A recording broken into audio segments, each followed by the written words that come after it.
نحمدہ ونصلی ونسلم علی سیدنا و مولانا محمد رسولہ النبی الامین المکین الحنین الکریم الرؤوف الرحیم ونصلی ونسلم علی آلہ الطیبین الطاہرین وصحبہ الکرام المتقین المکرمین وأولیاء امتہ والصالحین وعلماء ملتہ اجمعین. اما بعد فاعوذ باللہ من الشیطان الرجیم بسم اللہ الرحمن الرحیم. انما کان قول المؤمنین اذا دعوا الی اللہ ورسولہ لیحکم بینہم ان یقولوا سمعنا واطعنا واولئک هم المفلحون. وقال تعالی فی مقام آخر انی لکم رسول امین فاتقوا اللہ واطیعون. صدق اللہ مولانا العظیم. معزز سامعین و ناظرین، مشائخ اعظام، اساتذہ و علماء کرام، طلباء و طالبات اور خواتین و حضرات، اللہ رب العزت کا شکر ہے جس کی توفیق سے ہم قرآن و سنت کی روشنی میں عقائد صحیحہ کے موضوع پر ایک سلسلہ وار گفتگو کر رہے ہیں، اور ہماری یہ ابتدائی گفتگو جو کئی نشستوں پر مشتمل ہے، کچھ نشستیں گزر چکی ہیں، کچھ ابھی باقی ہیں. اس گفتگو میں ہمارا ارتکاز، کنسنٹریشن اس نقطے پر ہے کہ کیا دین کے باب میں اور اسلامی عقیدہ کے باب میں اور ایمان کے باب میں یہ کہنا درست ہے کہ ہمارے لیے صرف قرآن حجت ہے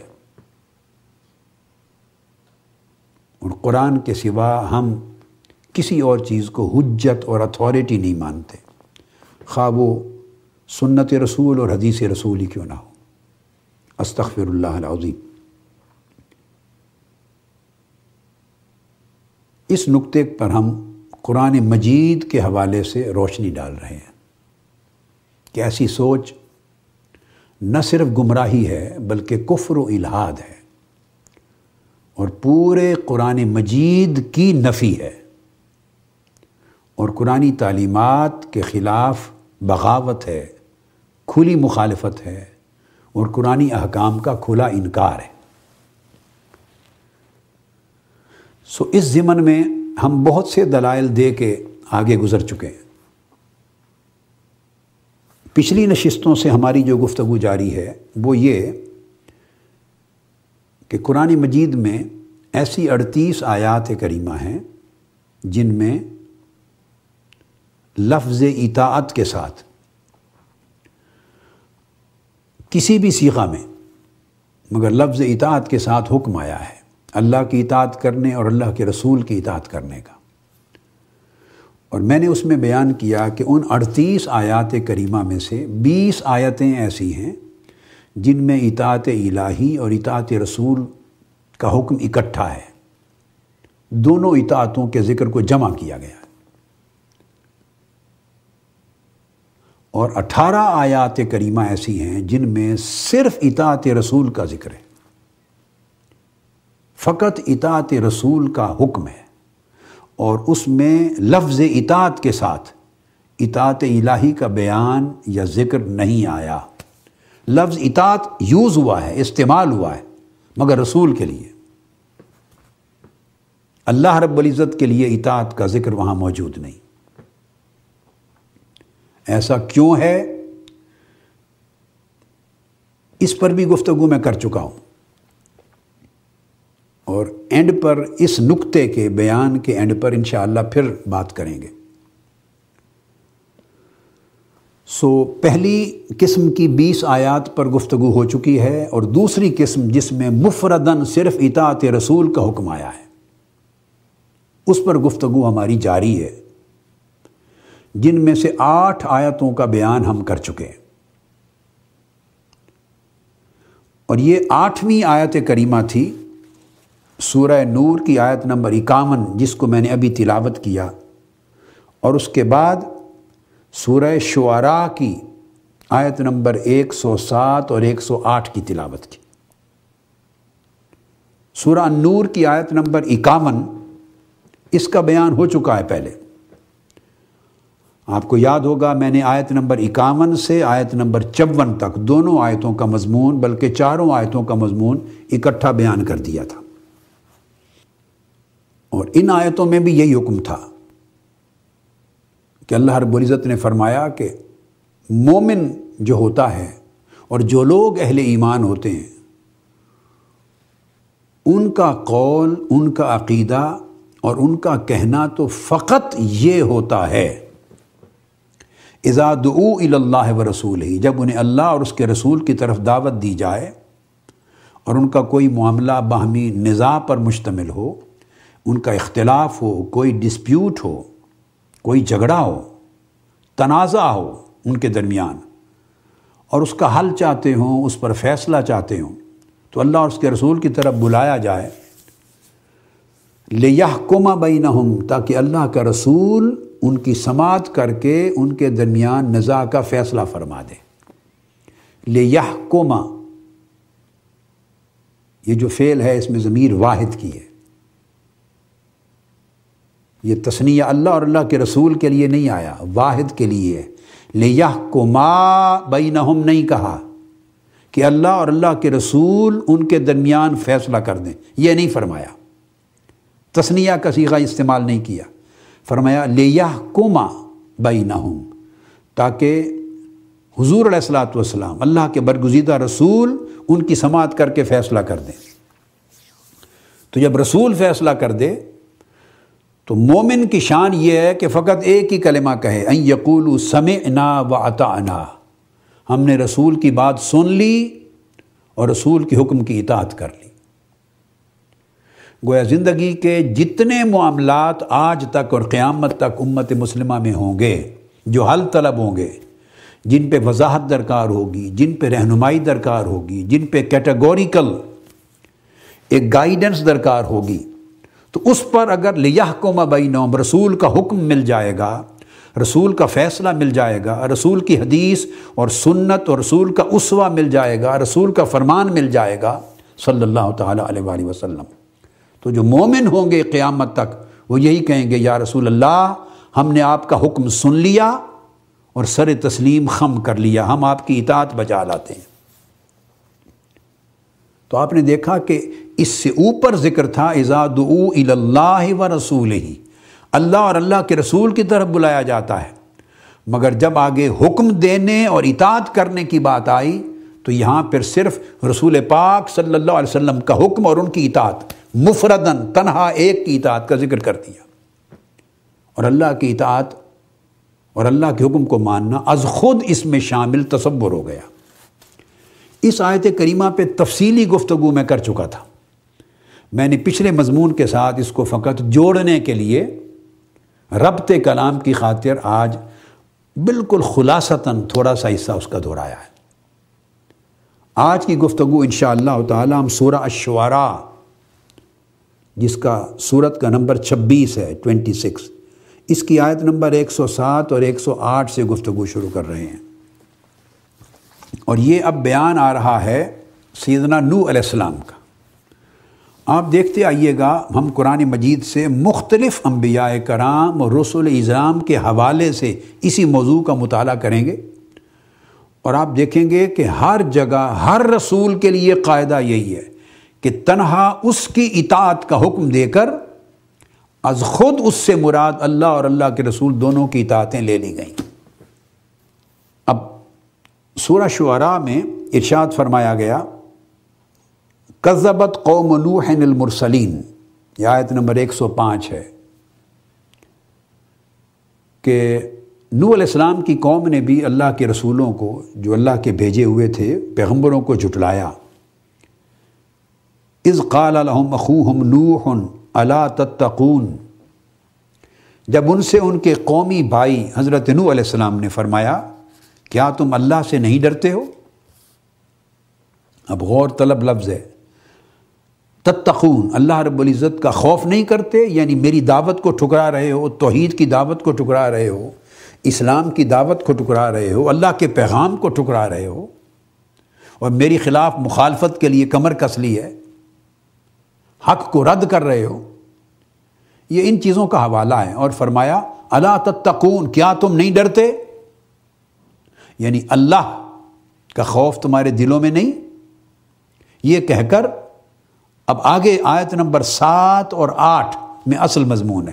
پھر نوح علیہ السلام فرماتے ہیں قوم کو انی لکم رسول امین، بے شک میں تمہارے لیے امانت دار رسول بن کر آیا ہوں، امانت والا رسول ہوں۔ فاتقوا اللہ واطیعون، سو تم اللہ سے ڈرا کرو اور میری اطاعت کیا کرو۔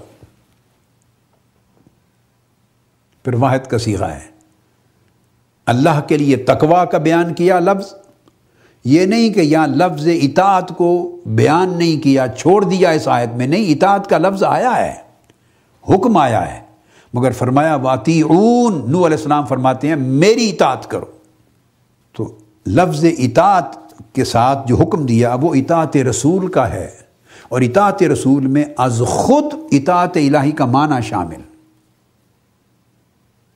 اور اللہ سے ڈرو، جو تقوی اختیار کرنا ہے اللہ کا، اس تقوی کا اشارہ بھی اس طرف ہے کہ اللہ کے بھیجے ہوئے رسول کی اطاعت کرو۔ اگر تم اللہ سے ڈرتے ہو تو جس رسول کو اللہ نے بھیجا ہے اس کا حکم مانو، اس کی اطاعت کرو۔ گویا اگر تم رسول کی اطاعت نہیں کرتے اور رسول کے حکم کو حجت نہیں مانتے اور رسول کے حکم کو اتھارٹی نہیں مانتے تو اس کا مطلب یہ ہے کہ تم اللہ سے ہی نہیں ڈرتے، خدا کا خوف ہی نہیں تمہارے دلوں میں، کیونکہ جس رسول کے حکم کو تم حجت ماننے سے انکار کر رہے ہو اور جس کی اطاعت کو اتھارٹی نہیں مان رہے، وہ رسول کون ہے؟ وہ اللہ ہی کا تو بھیجا ہوا ہے۔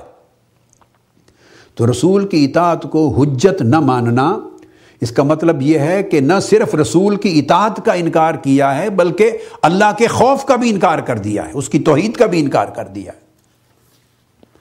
یہ آیت کریمہ۔ اس کے بعد پھر اگلی آیت ہے اسی سورہ الشعراء کی، آیت نمبر 9 اور آیت نمبر 10۔ پھر نوح علیہ السلام فرماتے ہیں وما اسألکم علیہ من اجر ان اجری الا علی رب العالمین، اور میں تم سے اس تبلیغ حق پر کوئی اجر، کوئی اجرت اور کوئی معاوضہ نہیں مانگتا، میرا اجر تو صرف سب جہانوں کے رب کے پاس ہے، اس کے ذمہ ہے۔ یہ فرما کر اب بات اس حکم کو دہرایا جا رہا ہے۔ پھر فرمایا فاتقوا اللہ واطیعون، پس تم اللہ سے ڈرا کرو اور میری اطاعت اختیار کرو۔ تو سوال یہ ہے، نوح علیہ السلام پہلے رسول ہیں جہاں سے باقاعدہ امتوں کا اور کتاب کا اور شریعت کا ایک نظام شروع ہوا۔ نظام رسالت کی ابتدا سے ہی اللہ رب العزت نے یہ قاعدہ کلیہ اور اصول مقرر فرما دیا تھا کہ رسول کی اطاعت کرنے کا معنی ہی یہ ہے کہ بندہ اللہ کی اطاعت بھی کر رہا ہے، اور رسول کے حکم کو، رسول کی سنت کو، رسول کی حدیث اور فرمان کو اور رسول کے ارشاد اور دعوت کو ہمیشہ حجت ماننا، اتھارٹی ماننا، یہی عقیدہ رکھنا اس بات کا ثبوت ہے کہ یہ بندہ اللہ کا خوف اور اللہ کا تقوی رکھتا ہے۔ تو جب نوح علیہ السلام کی شان یہ ہے کہ ان کی حدیث، فرمان، حکم اور سنت اور اسوہ اور شعار زندگی، اس کو اپنا لینے کا حکم ہے، اس کی اطاعت واجب قرار دے دی گئی ہے، تو رسول پاک صلی اللہ علیہ وآلہ وسلم کی اطاعت امت محمدی کے لیے کیوں واجب نہیں ہوگی؟ اس کے بعد آگے پھر سورہ شعراء کی 2 آیتیں آئی ہیں، آیت نمبر 125 اور آیت نمبر 126۔ آگے اگلا حوالہ آ رہا ہے، میں نے کہا تھا 18 مقامات پر 18 آیتیں ہیں۔ اب یہ سورہ شعراء کا اگلا مقام ہے، یہاں قوم عاد کا ذکر ہے اور اطاعت ہود علیہ السلام کا ذکر ہے۔ سیدنا ہود علیہ السلام کی اب بات آ رہی ہے۔ اسی طرح فرمایا، اعوذ باللہ من الشیطان الرجیم، کذبت عاد المرسلین، قوم عاد نے بھی پیغمبروں کو جھٹلایا۔ اذ قال لهم اخوهم ہود الا تتقون، جب اس قوم کو ان کے قومی بھائی ہود علیہ السلام نے فرمایا، ارشاد فرمایا، کیا تم اللہ سے نہیں ڈرتے؟ اس کے بعد وہی مضمون ہے آیت نمبر 125 اور 126 میں، انی لکم رسول امین، بے شک میں تمہارے لیے امانت دار رسول ہوں، بن کر آیا ہوں، فاتقوا اللہ واطیعون، اللہ کا خوف اور تقوی اختیار کرو اور میری اطاعت اختیار کرو۔ بھائی جب اللہ کا تقوی اختیار کرنے کی بات ہو رہی ہے اور اطاعت کا لفظ بھی آ رہا ہے تو اللہ اور اللہ کے رسول دونوں کی اطاعت کا ذکر بھی آ سکتا ہے، حکم ہی دینا ہے نا۔ لیکن وجہ کیا ہے؟ تقوی کے لیے اللہ رب العزت کی ذات پاک کو مختص کر دیا اور اطاعت اور پیروی اور حکم اور فرمان اور سنت کو حجت قرار دینے کے لیے رسول کو مختص کر دیا۔ اور اللہ کے تقوی میں رسول کی اطاعت ہے اور رسول کی اطاعت میں اللہ کا تقوی ہے، دونوں چیزیں باہم لازم و ملزوم کر دی۔ یہ اس پورے میسج کا معنی ہے۔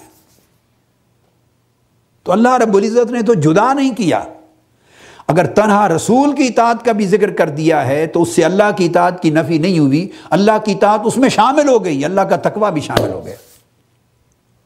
اور ہم کہتے ہیں کہ رسول کی حدیث، رسول کی سنت، رسول کا فرمان، اس کی ایک تاریخی اہمیت ہے، اس دور کی ثقافتی اہمیت ہے، ایک رہنمائی کی حیثیت ہے، وہ ہمارے لیے حجت اور بائنڈنگ نہیں، یہ پورے قرآن کا اور تمام رسولوں کی تاریخ کا جس کو قرآن نے بیان کیا، ساری تعلیمات کا انکار ہے۔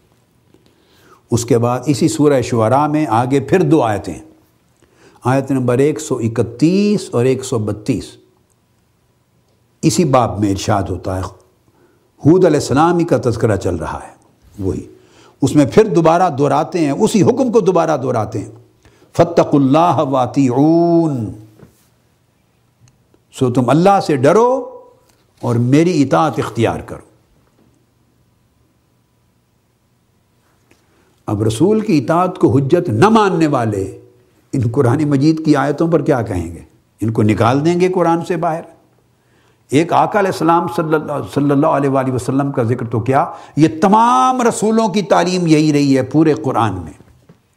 ہر مقام پر جب رسول قوم سے مخاطب ہوتا ہے، قوم سے، تو وہ کہتا تھا میری اطاعت کرو، اور رسول کی اطاعت کرنے میں اللہ کی اطاعت، اللہ کا تقوی خود بخود شامل ہوتا۔ یہ آیت نمبر 131 اور 132 تھی۔ اس کے بعد پھر آگے اگلی آیتیں ہیں، وہ اسی سورہ شعراء میں، اور آیت نمبر 142، 143 اور 144، مضمون 144 میں ہے، 142 سے 144 سورہ شعراء، یہ حضرت صالح علیہ السلام کا بیان ہے۔ کذبت ثمود المرسلین، قوم سمود نے بھی پیغمبروں کو جھٹلایا تھا۔ اذ قال لهم اخوهم صالح الا تتقون، جب ان سے ان کے قومی بھائی صالح علیہ السلام نے فرمایا، کیا تم اللہ سے ڈرتے نہیں؟ کیوں فرمایا؟ کہ تم مجھے رسول نہیں مانتے، میرا کلمہ نہیں پڑھتے، مجھ پر ایمان نہیں لاتے، میری دعوت کو رد کر رہے ہو۔ یہ بے خوف ہونا ہے اللہ سے نہ ڈرنا ہے۔ اللہ سے نہیں ڈرتے، کیوں؟ انی لکم رسول امین، میں اللہ کی طرف سے امانت دار رسول آیا ہوں تمہارے پاس۔ سو حکم یہ ہے اللہ کا، فاتقوا اللہ، اللہ سے ڈرا کرو، اس کا تقوی اختیار کرو، واطیعون، اور میری اطاعت اختیار کرو۔ اللہ کا تقوی اختیار کرو، اور رسول صالح علیہ السلام فرماتے ہیں میری اطاعت اختیار کرو۔ یہاں بھی جب صالح علیہ السلام کی تنہا ان کی اطاعت حجت ہے، تو آقا علیہ السلام کی اطاعت تو سب اطاعتوں سے بالا ہے۔ اس کے بعد حضرت صالح علیہ السلام ہی کے ضمن میں دوبارہ حکم آیا ہے 150 اور 151، اس میں پھر ارشاد فرماتے ہیں فاتقوا اللہ واطیعون، ریپیٹ کیا ہے، اللہ سے ڈرو، پس تم اللہ سے ڈرو اور میری اطاعت اختیار کرو۔ ولا تطیعوا امر المسرفین، اور حد سے تجاوز کرنے والوں کا کہنا نہ مانو، ان کی اطاعت اور پیروی نہ کرو۔ اس کے بعد اب یہ مضمون اسی سورہ شعراء میں آگے بیان ہوتا ہے، آیت نمبر 161 سے 163 تک، پھر 3 آیتیں آ جاتی، اور یہاں ذکر ہے پھر آگے حضرت لوط علیہ السلام کا۔ آپ دیکھیے کتنی سیمیٹریکل ہے مضمون، کہیں اختلاف اور تضاد اور دوہرا پن نہیں ہے، معاذ اللہ۔ قرآن مجید پاک ہے ان چیزوں سے۔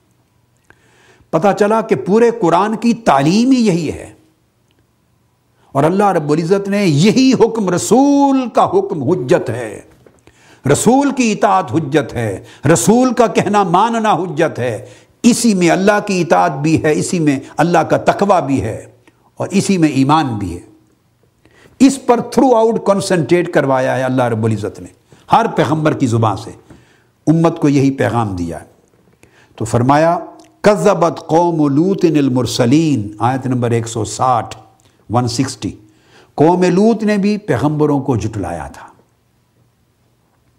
اذ قال لهم اخوهم لوط الا تتقون، جب ان کے قومی بھائی حضرت لوط نے ان سے فرمایا علیہ السلام تم ڈرتے نہیں ہو، یعنی اللہ سے، اللہ کا کوئی خوف نہیں ہے تمہیں؟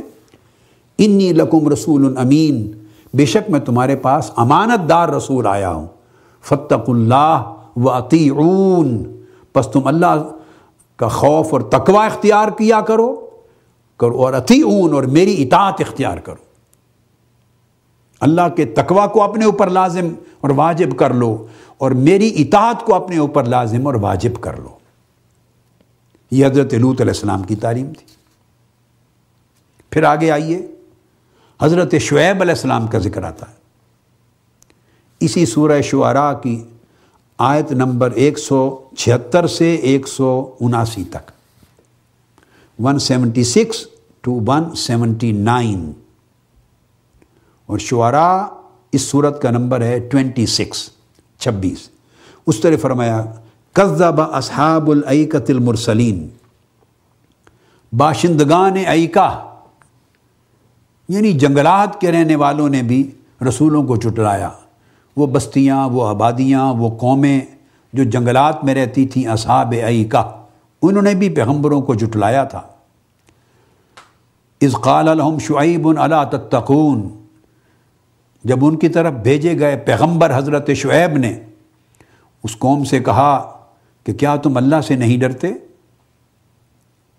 انی لکم رسول امین، بے شک میں تمہارے لیے امانت دار رسول بن کے آیا ہوں، بھیجا گیا ہوں۔ فاتقوا اللہ واطیعون، پس اللہ کا تقوی اختیار کرو اور میری اطاعت اختیار کرو۔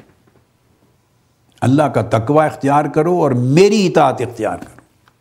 بھائی بات جب اللہ کا ذکر آ رہا ہے تو یوں بھی تو ہو سکتی تھی کہ اللہ کا تقوی اختیار کرو اور اللہ کی اطاعت اختیار کرو، اللہ سے ڈرو اور اللہ کا حکم مانو، یوں بھی بات ہو سکتی، مگر اللہ رب العزت نے یہاں 2 لفظ جدا کر دیے۔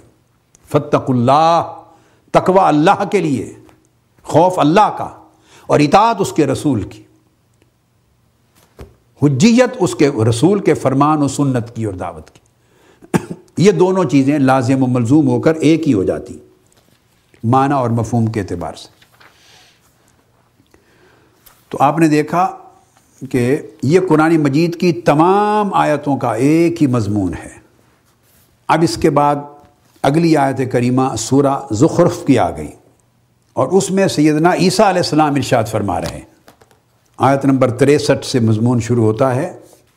ارشاد فرمایا آیت نمبر 63 میں، وَلَمَّا جَاءَ عِيسَىٰ بِالْبَيِّنَاتِ قَالَ قَدْ جِئْتُكُمْ بِالْحِكْمَةِ وَلِأُبَيِّنَ لَكُمْ بَعْضَ الَّذِي تَخْتَلِفُونَ فِيهِ فَاتَّقُوا اللَّهَ وَأَطِيعُونِ۔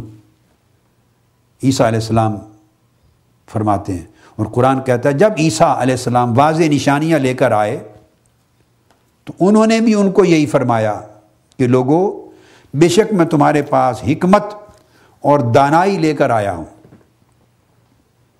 اور اس لیے آیا ہوں کہ وہ بعض باتیں جن میں تم آپس میں اختلاف کر رہے ہو ان کا واضح فیصلہ کر دوں۔ سو تم اللہ کا تقوی اختیار کرو، وَأَطِيعُونَ اور میری اطاعت اختیار کرو۔ عیسیٰ علیہ السلام فرما رہے ہیں، اور پھر فرمایا اِنَّ اللَّهَ هُوَ رَبِّي وَرَبُّكُمْ فَاعْبُدُوهُ هَذَا صِرَاطٌ مستقیم۔ اللہ رب العزت کے لیے کلیئر کر دیا کہ کیا ہے، بے شک اللہ ہی میرا بھی رب ہے اور تمہارا بھی رب ہے، پر اس کی عبادت کرو۔ سو عبادت اللہ کی، تقوی اللہ کا، اطاعت رسول کی، یہ ان آیات کریمہ کا میسج ہے۔ عبادت رسول کی نہیں ہو سکتی، وہ اللہ کے لیے خاص، تقوی اللہ کے لیے خاص، اطاعت یہاں پر رسول کے لیے خاص کی گئی، مگر وہ اس معنی میں کہ اطیعون اطیعون اطیعون، بار بار ہر رسول میسج دے رہا ہے میری اطاعت اختیار کرو، میری اطاعت کو حجت مانو۔ کیوں؟ کہ میری اطاعت کرو گے تو اسی میں اللہ کی اطاعت ہو جائے گی، اللہ کا فرمان مان لو گے، اللہ کا حکم مان لو گے، اور میری اطاعت کرو گے تو پھر اللہ کی عبادت کی راہ بھی نصیب ہوگی اور اللہ کے تقوی کی راہ بھی نصیب ہوگی۔ یہ آیت نمبر 63 اور 64 کا مضمون تھا کہ یہی سیدھی راہ ہے، اللہ کی عبادت اور تقوی اختیار کرنا اور رسول کی اطاعت کو حجت اختیار کرنا، واجب جان کر اپنے اوپر لازم کرنا، ھذا صراط مستقیم، یہی سیدھی راہ اور صراط مستقیم ہے۔ اب کتنی بدقسمتی کہ ہم نے ٹکڑے کر دیا ہے اس راستے کو، صراط مستقیم کو، جس نے قرآن مجید نے اللہ کے تقوی اور عبادت اور رسول کی اطاعت کی تعریف کے ساتھ بیان کیا۔ وہ صراط مستقیم ہم نے دو ٹکڑے کر دیے اس کے، اور کہا کہ اللہ کا حکم واجب ہے، ہم اسے حجت مانتے ہیں، رسول کا حکم اور فرمان اور حدیث و سنت یہ حجت نہیں ہے ہمارے اوپر، واجب نہیں۔ استغفر اللہ، ہم کہاں سے یہ عقیدہ لائے ہیں؟ سراسر قرآن سے ٹکر لے رہے ہیں۔ اس سے بڑی بد اعتقادی اور کیا ہوگی، اس سے بڑی گمراہی اور کیا ہوگی، اور پورے قرآن کا اس سے بڑا انکار اور کیا ہوگا۔ اس کے بعد آخری آیت جو اس مضمون میں کوٹ کر رہا ہوں 18ویں ہے۔ میں نے کہا تھا کہ 18 آیتیں قرآن مجید میں ہیں جن میں صرف رسول کی اطاعت کا حکم ہے، اللہ کے لیے لفظ اطاعت کے ساتھ حکم دیے بغیر، اور رسول کی اطاعت ہی کو از خود اللہ کی اطاعت تصور کر لیا گیا۔ اب یہ سورہ نوح ہے، اور سورہ نوح جو ہے اس کا نمبر ہے 71 اس کی آیت نمبر 3 ہے، انا ارسلنا نوحا الی قومہ، سورت کا ابتدا ہو رہی ہے، اور یہ اس میں آیت نمبر 3 آ رہی ہے آگے چل کے۔ آپ نے پہلے فرمایا قال یا قوم انی لکم نذیر مبین، آیت نمبر 2 میں ارشاد فرمایا نوح علیہ السلام نے، اے میری قوم بے شک میں تمہاری طرف واضح ڈر سنانے والا ہوں، ان اعبدوا اللہ، اور اللہ کا یہ پیغام لے کے آیا ہوں کہ اللہ کی عبادت اختیار کرو، واتقوہ، اور اس کا تقوی اختیار کرو، واطیعون، اور میری اطاعت اختیار کرو۔ اب آپ بتائیے اس سے زیادہ واضح حکم قرآن اور قرآنک میسج اور کیا چاہیے کنسپٹ کی کلیئرٹی کے لیے؟ بھئی ایک ہی آیت ہے، اس آیت میں 3 چیزوں کا ذکر ہے، 2 اللہ کے لیے خاص کر کے بیان کی گئی ہیں اور صرف ایک چیز رسول کے لیے بیان کی گئی۔ وہ چیز بھی اللہ کے لیے کیوں نہیں بیان کر دی گئی؟ اگر رسول کی اطاعت رسول کی حدیث، رسول کی سنت، رسول کا حکم ہمیشہ کے لیے امت پر حجت نہ ہوتا، واجب نہ ہوتا، تو پھر مضمون یوں ہوتا ان اعبدوا اللہ واتقوہ واطیعوہ. پھر حکم یوں آتا کہ میں اللہ کا یہ پیغام لے کر آیا ہوں اور اس بات کے انکار پہ ڈر سنانے والا بن کے آیا ہوں، دوزخ کا، عذاب آخرت کا اگر اس کا انکار کرو گے. اور وہ پیغام یہ ہے کہ ان اعبدوا اللہ، اللہ کی عبادت اختیار کرو، واتقوہ اور اللہ کا تقوی اختیار کرو، واطیعوہ اور اللہ کی اطاعت کرو، اللہ کی عبادت کرو اور اللہ کی اطاعت کرو. پھر حکم یوں ہوتا، مگر یہ نہیں دیا، ایسا نہیں ہے. فرمایا ان اعبدوا اللہ، عبادت اللہ کی، واتقوہ اور تقوی اللہ کا، واطیعون اور اطاعت میری، اللہ کے رسول کی. بڑی کلیئر پوزیشن سمجھا دی. اور اس کا مطلب یہ ہے کہ عبادت اور تقوی تو رسول کے لیے ہو نہیں سکتا. عبادت تو اللہ کے لیے ہے اور تقوی بھی اللہ کے لیے. خود رسول بھی اللہ کا تقوی اور اللہ کی عبادت کا کسے شرف یاب ہوتے ہیں. مگر اطاعت فرمایا ہر مقام پر اطاعت میری اختیار کرو، چونکہ رسول کی اطاعت سے ہی اللہ کا تقوی بھی ملے گا اور اللہ کی عبادت کا راستہ بھی ملے گا، اور یہی صراط مستقیم ہے.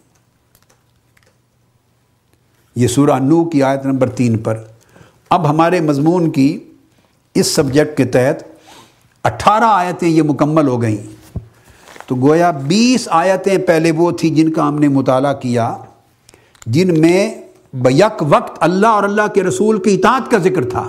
یا ایھا الذین آمنوا اطیعوا اللہ واطیعوا الرسول، اللہ اور اللہ کے رسول کی اطاعت کرو. ذکر تھا اطیعوا اللہ ورسولہ، اللہ اور اس کے رسول کی اطاعت کرو. 20 آیتوں میں جا بجا حکم تھا اطاعت کے ساتھ اللہ اور رسول کا اکٹھا. تو سوال یہ ہے یکلخت 18 آیتوں میں یہ انداز بدل کیوں دیا؟ اطاعت کے حکم میں اللہ کا ذکر ہٹا کیوں دیا 18 آیتوں میں؟ اس لیے کہ فرق معنی میں نہیں پڑتا، مفہوم میں، مراد میں، مقصد میں فرق نہیں پڑتا. اللہ کی اطاعت کرو، اللہ کے رسول کی اطاعت کرو، واضح حکم ہو گیا. اس میں سمجھا دیا گیا کہ 2 اطاعتیں ہیں، تاکہ کسی کو التباس اور شبہ نہ رہے کہ ایک اطاعت ہے. نہیں، 2 اطاعتیں ہیں. رسول کی اطاعت بھی اسی طرح اپنی جگہ واجب اور لازم اور مستقل ہے جس طرح اللہ کی اطاعت. 2 اطاعتوں کا ذکر کرتے رہے تاکہ سمجھ میں آ جائے کہ اطاعتیں 2 ہیں، حجتیں 2 ہیں، اتھارٹیز اصلاً 2 ہیں. اور پھر 18 آیتوں میں کنسنٹریٹ کر دیا صرف رسول کی اطاعت پر، تاکہ یہ کنسیپٹ کلیئر ہو جائے کہ رسول کی اطاعت اگر تم نے کر لی تو اللہ کی اطاعت ہو گئی. من یطع الرسول فقد اطاع اللہ. جو شخص رسول کی اطاعت کر لیتا ہے وہ جان لے کہ اس نے رسول کی اطاعت کرنے سے اللہ کی اطاعت کر لی. یہ کنسیپٹ تھا جسے سمجھایا گیا. اور ان آیات کریمہ کے ذریعے جو چیز ہمارے سامنے واضح آ جاتی ہے، میں استنباط کر رہا ہوں، کچھ اصول اور قواعد اخذ کر رہا ہوں. 20 آیتوں میں اطاعت الہی اور اطاعت رسول کا حکم اکٹھا دینا، اور 18 آیتوں میں صرف اطاعت رسول کا حکم دینا اور اللہ کے لیے عبادت اور تقوی کا ذکر کرنا، اور تنہا اطاعت رسول پر ایمفسائز کرنا ایکسکلوسیولی. اس سے یہ ثابت ہوا کہ رسول کی اطاعت بھی، اس کو طاعت استقلالیہ کہتے ہیں، کہ یہ مستقل اطاعت ہے، یہ ٹیمپرری نہیں ہے. اس لیے 18 آیتوں میں اطیعون کہہ کر صرف رسول کی اطاعت پر ایمفسائز کیا، تاکہ پتہ چلے کہ رسول کی اطاعت اس زمانے کے لیے عارضی نہیں ہے، مستقل اطاعت ہے جیسے اللہ کی. چونکہ رسول ہی کی اطاعت اللہ کی اطاعت بن رہی ہے، وہ عارضی شے نہیں ہو سکتی. 18 آیتوں میں مسلسل صرف اطاعت رسول پہ ایمفسائز کرنے کا یہ بھی مقصد تھا کہ لوگوں کو پتہ چلے کہ رسول کی اطاعت بھی اطاعت مطلقہ ہے، ایبسولیوٹ اوبیڈینس ہے، مشروط نہیں ہے، کنڈیشنل نہیں ہے. اس لیے مطلقاً اطیعون، صرف رسول کہتا ہے میری اطاعت کرو. اگر رسول کی اطاعت مشروط ہوتی، جزوی ہوتی، بعض امور میں ہوتی بعض میں نہ ہوتی، تو فقط رسول کی اطاعت پر ایمفسائز نہ کروایا جاتا، کیونکہ وہ ناقص اطاعت ہوتی، معاذ اللہ وہ ادھوری اطاعت ہوتی، بعضوں میں ہوتی بعضوں میں رہ جاتی۔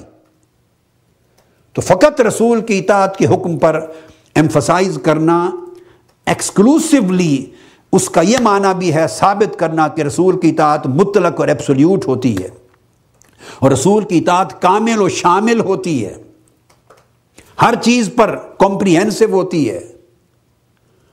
اور 18 آیتوں میں صرف رسول کی اطاعت پہ ایمفسائز کرنا، اس سے یہ بھی ثابت ہوا کہ رسول کی اطاعت میں توقیت نہیں ہے، ایک خاص زمانے کے لیے مخصوص نہیں، بلکہ سارے زمانوں پر اس کا وجوب اور اس کا لزوم قائم ہے، اس کی حجیت تمام زمانوں پر قیامت تک واجب ہے۔ توقید یعنی اس کے لیے ایک وقت، ایک زمانہ، ایک دور مختص نہیں ہے، اور اس لیے بھی فقط رسول کی اطاعت پہ ایمفسائز کرنے کا مطلب یہ ہے کہ اس کی اصل وجوب میں کوئی استثناء نہیں ہے، ایکسیپشن نہیں ہے، اور رسول کے حکم سے اختلاف کرنے کی گنجائش نہیں۔ صرف رسول کی اطاعت پہ ایمفسائز کرنے کا ایک مقصد یہ بھی ہے کہ رسول کا جو حکم آ جائے، امتی کا حق نہیں کہ اس سے اختلاف کرے، اس سے تنازع پیدا کرے، چونکہ رسول کے حکم کو نہ ماننا اللہ کے حکم کا انکار، رسول کے حکم سے اختلاف کرنا حکم الہی کے خلاف، رسول کے حکم کو حجت نہ ماننا، اللہ کے حکم کو رد کرنا، گویا یہ ثابت کرنا مقصود تھا کہ رسول کی اطاعت کو، حکم کو، حدیث کو، سنت کو اگر واجب سمجھنے میں تأمل کرو گے تو اللہ کا بھی انکار ہو جائے گا، پورے دین کا انکار ہو جائے گا۔ تو گویا اس کی حجیت کے حجیت مطلقہ اور حجیت واجبہ اور حجیت کاملہ اور حجیت شاملہ ہونے کے اوپر دلالت کرتا ہے یہ بیان۔ اور پھر اس کے بعد اس کا ایک معنی یہ بھی ہے، یہی وجہ ہے، ہم آگے ذکر کریں گے اس آیت کریمہ کا الگ، مگر یہاں میں اس کو ایلیبوریٹ کرتے ہوئے کوٹ کر دوں، جہاں حکم آیا یا ایھا الذین آمنوا، خطاب کیا ایمان والوں کو، اللہ کی اطاعت کرو، وَأَطِیعُوا الرَّسُولَ، اور اس کے رسول کی اطاعت کرو، اللہ کے رسول کی، وَأُولِي الْأَمْرِ مِنْکُمْ، اور ان کی جو ان میں سے اولی الامر ہیں۔ تو لفظ اطیعوا آیا اللہ کے لیے، اطیعوا اللہ، رسول کے لیے اطیعوا کو پھر تکرار کیا، وَأَطِیعُوا الرَّسُولَ، اور رسول کی اطاعت کرو، ریپیٹ کیا۔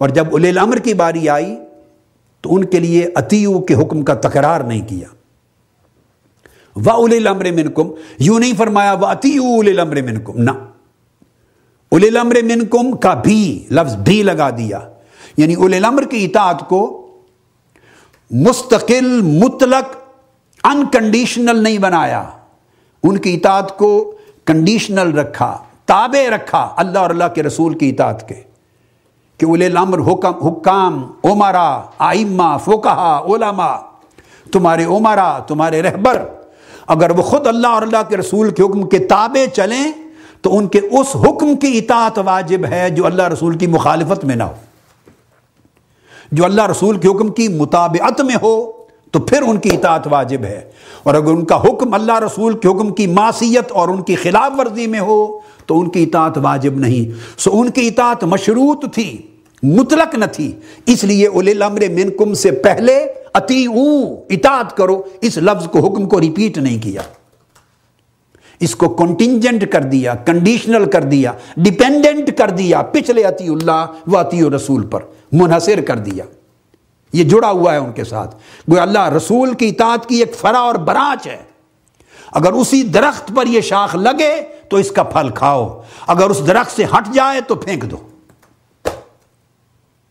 مگر رسول کی اطاعت کے لیے اسی طرح اطیعوا کے حکم کو دہرایا جس طرح اللہ کے لیے اطیعوا کا حکم آیا ہے۔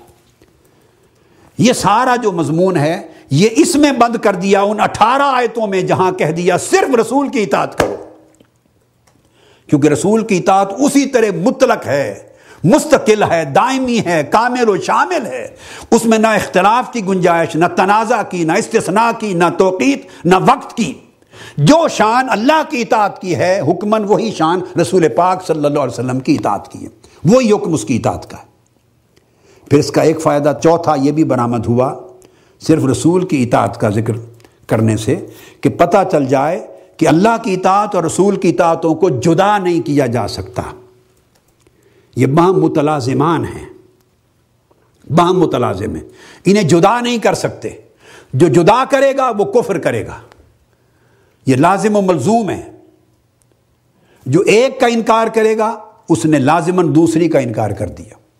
جس نے اللہ کی اطاعت کا انکار کیا وہ خود بخود رسول کی اطاعت کا انکار ہو گیا، کیونکہ اللہ کی اطاعت رسول کے اسوہ اور سنت اور حکم کے بغیر ملتی نہیں، کیونکہ بندوں نے کچھ ریسیو نہیں کیا ڈائریکٹلی اللہ سے، رسول کے واسطے سے کیا۔ اور جس نے رسول کی اطاعت کا انکار کر دیا اس نے گویا خود بخود اللہ کی اطاعت کا انکار کیا۔ یہی وجہ ہے کہ اس پہلی سورہ نساء کی آیت میں جہاں اللہ کی اطاعت، رسول کی اطاعت اور اولی الامر کا ذکر آیا، آگے چل کے بیان ہوا اگر تمہارے درمیان اختلاف ہو جائے، تنازع ہو جائے، ڈسپیوٹ ہو جائے تو کیا کرو۔ وہاں سچویشن کو کلیئر کر دیا، فرمایا فَإِن تَنَازَعْتُمْ فِي شَيْءٍ فَرُدُّوهُ إِلَى اللَّهِ وَالرَّسُولِ، اگر تمہارے درمیان ڈسپیوٹ ہو جائے، اختلاف ہو جائے، تو پھر فائنل ایڈجوڈیکیشن کے لیے، حتمی فیصلے کے لیے اللہ اور رسول کی طرف رجوع کرو۔ فائنل فیصلے کے لیے اختلاف ہونے کی صورت میں اولی الامر کا ذکر نہیں کیا، گویا اولی الامر سے ثابت ہو گیا اولی الامر سے اختلاف ہو سکتا ہے، اولی الامر کی رائے کے مقابلے میں دوسری رائے ہو سکتی ہے۔ دیکھیے نا، اس لیے ائمہ اربعہ فقہ میں حنفی، مالکی، شافعی، حنبلی 4 فقہی مذاہب بنے اور ائمہ اربعہ ہوئے، تو ان کا ایک سے اختلاف ایک دوسرے سے ہو سکتا ہے۔ امام اعظم کے کسی مسئلے سے امام مالک کا اختلاف ہوا، ان کے کسی مسئلے سے امام شافعی کا اختلاف ہوا، ان کے کسی مسئلے سے امام احمد بن حنبل کا اختلاف ہوا۔ ہر ایک نے دلیل کی بنیاد قرآن و سنت پہ رکھی، آپس میں ان کا اختلاف ہو گیا، مگر وہ ان میں سے کوئی بھی رسول کے حکم سے اختلاف نہیں کر سکتا، اللہ اور اللہ کے رسول کے حکم سے اختلاف نہیں کر سکتے۔ ہر ایک کو اپنی بات کو درست ثابت کرنے کے لیے استدلال رسولی کی حدیث سے کرنا ہے، رسولی کی سنت سے کرنا ہے، رسولی کے حکم پر اپنے مذہب کی بنیاد رکھنی ہے۔ تو رسول کا حکم اور اللہ کا حکم اس مقام پر ہے، فردوہ الی اللہ والرسول، اللہ اور اس کے رسول کی طرف مسئلے کو لے جاؤ۔ تو ان تمام چیزوں سے یہ چیز ثابت ہو گئی کہ رسول کی اطاعت الہی کی طرح دائمی ہے، مستقل ہے، مطلق ہے، حجت کاملہ و شاملہ ہے، اور یہ تصور کرنا کہ صرف قرآن کافی ہے اور سنت رسول نہیں، یہ سراسر قرآن سے بغاوت اور قرآن مجید کی تمام تعلیمات کا انکار ہے۔ اور حضور کی سنت اور رسول کی سنت اور حکم کو کوئی جدا چیز سمجھنا اللہ کے حکم سے، یہ محض قرآن مجید کی تعلیمات کا انکار ہے۔ اس کی کوئی گنجائش اس قرآن میں نہیں ہے جس قرآن کو، فقط اس قرآن کو جو لوگ کافی اور حجت سمجھنا چاہتے ہیں، سنت کے حجت ہونے کا انکار کرنے سے، وہ قرآن یہ تعلیم نہیں دیتا۔ وہ قرآن جا بجا کہتا ہے کہ قرآن و سنت حجت ہیں، اللہ اور اس کے رسول کا حکم حجت ہیں، اللہ کی اطاعت اور رسول کی اطاعت ایک ہے، اور فقط رسول کی اطاعت ہی اللہ کی اطاعت ہے جو قیامت تک قائم و دائم ہوگی۔